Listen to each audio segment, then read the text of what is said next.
Hello everyone, study with us में आपका एक बार फिर से स्वागत है। और आज इस वीडियो में हम जो डिस्कस करेंगे वो करेंगे सूचना और संचार प्रौद्योगिकी यानी कि आईसीटी से रिलेटेड एक important topic memory. Previous year के क्वेश्चन अगर आप लोग उठा के देखेंगे तो आप पाएंगे कि मेमोरी से रिलेटेड क्वेश्चन जो है वो लगभग हर बार जो है एग्जाम में पूछा जा रहा है।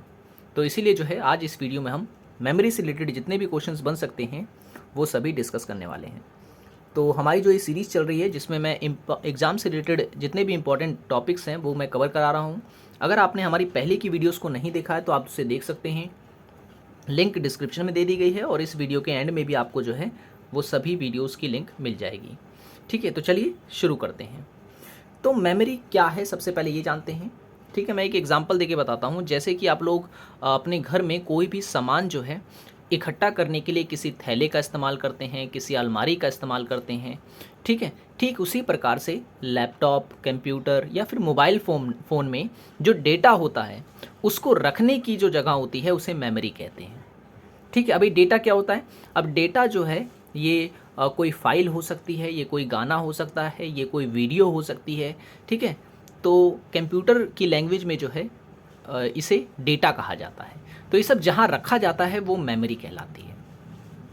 ठीक है, अब मेमोरी जो है ये दो प्रकार की होती है, एक प्राइमरी और एक सेकेंडरी। प्राइमरी और सेकेंडरी। तो प्राइमरी मेमोरी की अगर हम पहले बात करें तो प्राइमरी मेमोरी जो होती है इसे मुख्य मेमोरी कहा जाता है। ठीक है, क्वेश्चन आपसे पूछ सकता है कि प्राइमरी और सेकेंडरी मेमोरी में मुख्य मेमोरी कौन सी है, तो वो है प्राइमरी मेमोरी। ठीक है, प्राइमरी मेमोरी में जो है जो डेटा होता है वो अस्थायी, ठीक है, अस्थायी स्टोर होता है। ठीक है, और इसे जो है कंप्यूटर की स्मृति भी कहते हैं। ठीक है, स्मृति भी कहते हैं। जैसे कि अच्छा, इसके मैं टाइप समझा दूँ फिर आगे डिस्कस करूँगा। अब प्राइमरी मेमोरी जो होती है ये दो टाइप की होती है, एक वॉलेटाइल, एक नॉन वॉलेटाइल। एग्जाम में हमेशा पूछता है कि रैम जो है ये कौन सी मेमोरी है, वॉलेटाइल, नॉन वॉलेटाइल। तो याद रखें वॉलेटाइल मेमोरी होती है रैम। ठीक है, ठीक है, जो कि डेटा को जो है अस्थायी रूप से सेव करके रखती है। जैसे कि आप कंप्यूटर चला रहे हैं, ठीक है, कोई फाइल आपने खोल रखी है, अचानक लाइट चली गई, कंप्यूटर आपका बंद हो जाएगा।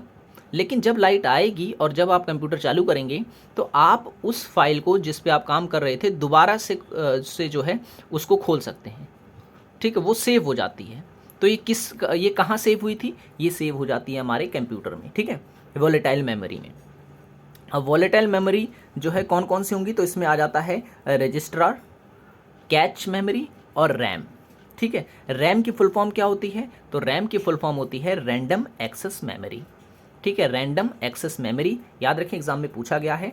अब ये रैम कई प्रकार की हो सकती है, एस रैम हो सकती है, डी रैम हो सकती है, ई डी रैम हो सकती है या फिर फ्लैश रैम हो सकती है। ठीक है, तो वॉलेटाइल में ये तीनों की तीनों मेमोरीज आती हैं। नेक्स्ट अगर बात करें नॉन वॉलेटाइल, तो नॉन वॉलेटाइल में आते हैं रोम यानी कि रीड ऑनली मेमोरी। ठीक है, अब पी रोम आ जाता है इसमें, ई पी रोम आ जाता है और ई ई पी रोम इसमें शामिल होता है नॉन वॉलेटाइल में। ठीक है, अब सेकेंडरी मेमोरी की अगर हम बात करें, ठीक है, सेकेंडरी मेमोरी कौन सी होती है भाई? तो सेकेंडरी मेमोरी की अगर हम बात कर रहे हैं तो इसमें आपको याद रखना है ये जो मेमोरी होती है वो स्थायी मेमोरी होती है। स्थायी मेमोरी होती है का मतलब ये है, जैसे कि मान लो आप कंप्यूटर चला रहे हैं और आपने कोई फाइल रख रखी है, तो वो फाइल जो है आपकी स्थायी मेमोरी जो होगी उसमें रखी जाती है, यानी सेकेंडरी मेमोरी में रखी जाती है। अब चाहे आप कंप्यूटर बंद करें या फिर चालू करें या कुछ भी करें, वो डेटा आपका हमेशा सेव रहेगा। आप अगर कंप्यूटर को तोड़ भी देते हैं तो भी जो है आप अपना डेटा पा सकते हैं। ठीक है, अगर वो डेटा सेकेंडरी मेमोरी में रखा है तो। ठीक है, तो सेकेंडरी मेमोरी भी दो टाइप की होती है, एक होती है मैग्नेटिक, ठीक है, मैग्नेटिक मेमोरी, एक होती है ऑप्टिकल मेमोरी। ठीक है, अब मैग्नेटिक मेमोरी में कौन कौन सी मेमोरी आ जाती हैं? तो tape, hard disk, zip disk और एफडीडी। ठीक है, ये चारों नाम आपको याद होने चाहिए, ये मैग्नेटिक मेमोरी के एग्जाम्पल हैं। एग्जाम में पूछ सकता है इनमें से कौन सी मैग्नेटिक मेमोरी नहीं है या मैग्नेटिक मेमोरी है, तो आपको याद होना चाहिए। नेक्स्ट है ऑप्टिकल मेमोरी। ऑप्टिकल मेमोरी में आ जाती हैं सीडी रोम, डीवीडी रोम और डीवीडी राइडर। ठीक है ना, तो इस तरीके से ये भी आपको याद रखना है। ज़्यादा फैला के मैं आपको नहीं बताऊंगा वरना फिर वो काफ़ी कन्फ्यूज़न भरा हो जाएगा।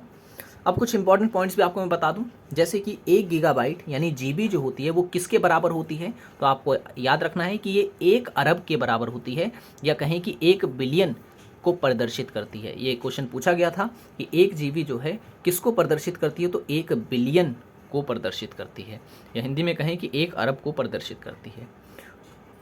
और 1 जीबी बराबर किसकी होती है, तो 2 की पावर 30 बिट्स के बराबर होती है। ये भी आपको याद रखना है कि 1 जीबी जो है बराबर होती है किसके, 2 की पावर 30 बिट्स पर।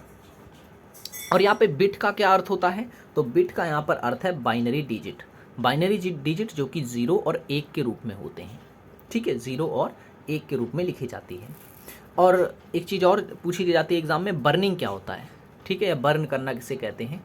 तो मैं बता दूं, जब आप सीडी राइट करते हैं, ठीक है, जब कोई डेटा आप सीडी के अंदर डालते हैं, जैसे कंप्यूटर में कोई गाना है या फिर कोई वीडियो है या फिर कोई फाइल है, और आप चाहते हैं कि उसे अपनी सीडी में डालना, ठीक है ना, सीडी कॉम्पैक्ट डिस्क में डालना चाहते हैं, तो आप जिस तरीके से, जिस प्रक्रिया से आप वो डेटा डाल रहे हैं, उस प्रक्रिया को ही बर्निंग कहते हैं, ठीक है, सीडी बर्न करना कहते हैं।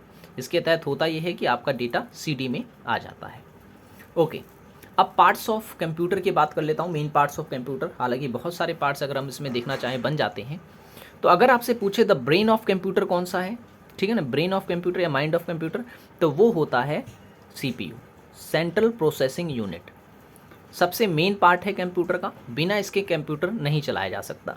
अब इसी के अंदर ही काफ़ी सारे पार्ट्स लगे होते हैं। इसी के अंदर रैम होती है, इसी के अंदर हार्ड डिस्क होती है, इसी के अंदर मदरबोर्ड होता है, इसी के अंदर एसएमपीएस होता है, ठीक है, सब कुछ जो है इसी के अंदर डाला होता है। तो इसीलिए इसे ब्रेन ऑफ कंप्यूटर भी कहते हैं।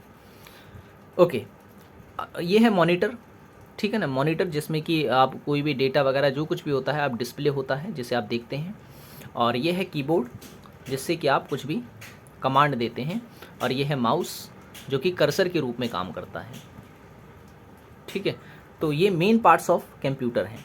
और मैं बता दूं कि सबसे मेन इसमें क्या हो गया, सीपीयू हो गया। और सीपीयू में सबसे मेन पार्ट कौन सा होता है, तो याद रखें मदरबोर्ड होता है वो, ठीक है, मदरबोर्ड। बिना मदरबोर्ड के कंप्यूटर को नहीं चलाया जा सकता। अब मदरबोर्ड में भी काफ़ी सारे जो हैं पार्ट होते हैं, छोटे छोटे पार्ट्स होते हैं, जैसे बैटरी हो जाता है, ठीक है, रैम स्लॉट होती है, बहुत सारी होती है, लेकिन वो सब एग्ज़ाम में नहीं पूछी जाती है, तो वो सब मैं आपको नहीं बताऊँगा, ठीक है। तो आज के लिए मैं इतना ही पे ख़त्म करता हूँ, ठीक है। और कल जो है हम टाइप्स ऑफ कंप्यूटर वगैरह और विस्तार से डिस्कस करेंगे। सो आई होप ये वीडियो आपको पसंद आया होगा। वीडियो पसंद आया हो तो लाइक ज़रूर कर देना, ठीक है। चैनल को सब्सक्राइब नहीं किया तो ज़रूर कर लें, ताकि जब जब मैं वीडियोस डालूं तब आपको नोटिफिकेशन जो है मिलता रहे। और वीडियो डालने के बाद ऑल पे ज़रूर क्लिक किया करें, ठीक है ना। जब आप चैनल को सब्सक्राइब करते हैं तो जो बेल आइकन बना आता है तो उसमें आप ऑल पे क्लिक करा करें, ठीक है। तो क्योंकि कई लोग कह रहे थे कि सब्सक्राइब करने के बाद भी जो है नोटिफिकेशन नहीं जा पाता है, उसका कारण यही है कि आप लोग ऑल पे क्लिक नहीं करते, तो ऑल पे ज़रूर क्लिक करें। सो आज की वीडियो में इतना ही, मिलेंगे नेक्स्ट वीडियो में। Thanks for watching this video को लाइक ज़रूर करें।